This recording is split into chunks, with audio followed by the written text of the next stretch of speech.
DaVinci là, avec le 19, commence à creuser l'écart. Il va falloir se réveiller.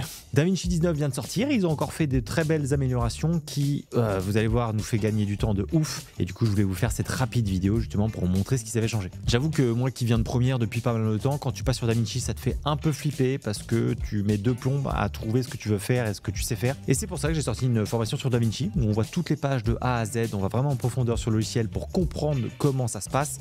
Et on a aussi une grosse partie communauté pour poser vos questions, pour vous aider des retours, pour qu'on puisse discuter. Bref, si jamais ça vous intéresse, c'est le premier lien qui est en description. Mais si jamais vous voulez apprendre le logiciel ou même faire de meilleures vidéos, je pense que ça peut vous intéresser. Ok, première nouveauté qui fait une très belle différence, c'est Film Look Creator. Alors c'est un petit peu comme le plugin d'Enhancer qu'on a pu voir. En fait, c'est un facilitateur et un accélérateur de colo. Moi, c'est comme ça que je l'appelle. C'est-à-dire que automatiquement, les effets sont plutôt bien calibrés, mais on peut aussi les régler si jamais on a un truc un peu plus précis en tête. L'intérêt de ça, c'est qu'on va très rapidement pouvoir donner un look un petit peu vintage à l'ancienne qui marche très bien en ce moment. Et honnêtement, voilà, si je vous montre un avant-après, vous allez directement voir la différence. Et ça permet du coup de faire une colo très rapide, là où avant on aurait dû faire je sais pas combien de nœuds pour faire exactement le même effet. L'intérêt de cette partie, c'est qu'on peut aussi exporter des luttes et comme ça, quand on revient pour refaire notre colo sur d'autres plans ou quoi que ce soit, on a juste à ajouter la lutte et boum, c'est terminé. Deuxième outil, remixer la musique. Le problème, c'est que de temps en temps, les musiques qu'on trouve, soit le vocal est pas assez fort, soit il est trop fort, soit il n'y a pas assez de basse. Et là maintenant, DaVinci nous a intégré un outil qui nous permet de choisir ce qu'on met ou ce qu'on met pas.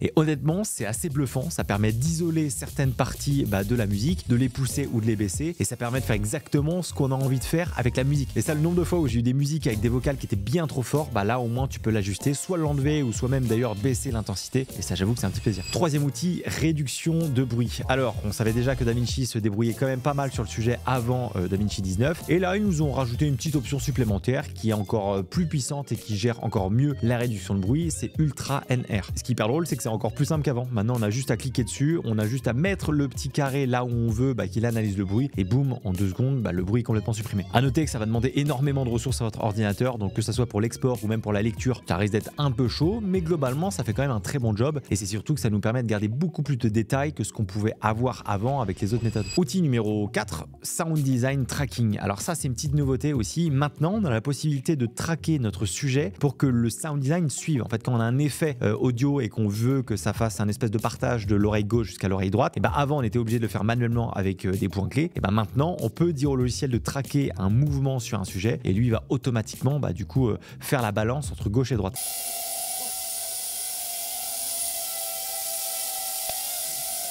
Ça marche pas à chaque fois, hein. Moi j'ai testé des fois où ça buguait un peu, mais globalement on commence à avoir un truc qui peut être intéressant et sur des sujets qui vont vite devant toi, ça peut être pratique. Outil numéro 5, Color Slice. Alors ça c'est un outil qui est un peu plus avancé, surtout quand on parle d'étalonnage. Ça va nous permettre d'isoler un peu plus facilement les couleurs, mais surtout moi ce que je trouve intéressant c'est que ça peut nous permettre d'isoler plus facilement les teintes de peau. Et typiquement quand on a des vieux boîtiers ou des teintes de peau qui sont pas hyper jolies, ça nous permet de les rattraper beaucoup plus facilement, soit ajouter un petit peu de saturation sans trop augmenter justement la luminosité, ou alors justement jouer un peu sur la luminance. Bref, c'est un outil que je trouve vraiment pratique pour tout ce qui va être teinte de peau et donc plutôt content qu'il l'ait intégré directement dans les outils DaVinci. Outil numéro 6, ajouter du flou d'arrière-plan dans un plan où il n'y en a pas. Voilà, c'est le titre de cet outil-là. C'est un petit effet qu'on peut ajouter dans la partie étalonnage. On met ça sur un nœud, on a juste à faire un petit masque justement dans notre sujet et directement on va pouvoir jouer sur le flou d'arrière-plan par rapport à notre sujet. Alors, il faut savoir que ça a ses limites. Il faut qu'on fasse gaffe parce que de temps en temps, ça peut donner ce look un peu iPhone cinématique. Mais globalement, si on force pas trop le trait, si on joue un petit peu sur le masque et sur l'opacité, on peut arriver à quelque chose qui est pas mal du tout. Et pour tous les boîtiers avec des plus petits capteurs ou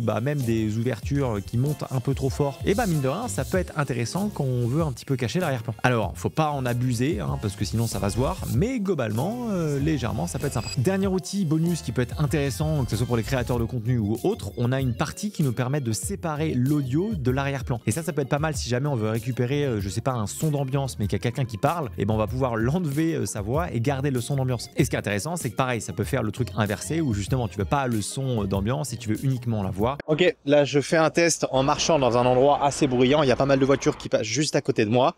Et là, j'ai pas le filtre anti-noise d'activer. Là, c'est simplement le micro.